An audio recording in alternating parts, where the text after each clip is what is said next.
Haqiqatda alohida kabinkada o'tirganda hech kimga ko'rinmasdan o'tirishibdi, oilaviy maza qilib. O'zbekcha degan restoran bu yoqqa biza Sharq modelimiz, Vostok modelimizdan qilib berganmiz. Bo'yi baland modellarni ko'rib turibsizlar. 5 kun bo'ldi ochilganiga, lekin umuman bo'sh joy yo'q. Shuning uchun modelimizni oldida, mebel oldida ola olmayapmiz. Bitta ham bo'sh joy yo'q. Va alohida interyer dizaynga moslashtirib model tanlashgan. Matoni rangini, yostiqlarini alohida qilib, hozir ko'rib turibmiz, oilaviy, yana gap, banketli qilib maza qilib o'tirishibdi.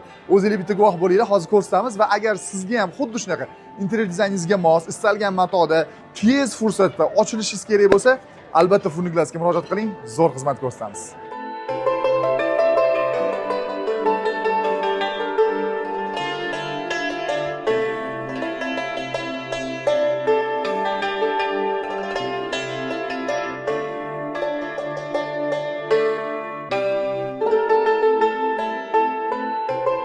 Aka, nega aynan bunaqasini tanladinglar? Shuncha mebel ichidan. Assalomu alaykum.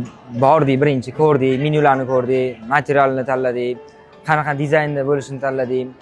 Bizning dizaynga shu interyerimizga shu dizayn tushgani uchun shuni tanladik. Zo'r, ya'ni oilaviy alohida xuddi kabinkada o'tirishganda to'lishdi. Ani ko'rinmaydi hamda yonlari. Tez va sifatli qilib berdi. Bunaqa bo'ladi deb o'ylamagandik, ko'nglimizdagi bo'ldi. Gapni tavsiya qilishga arziydimi? Arziydi, tavsiya qilishimizga arziydi aka. Furniglas siz uchun xizmat.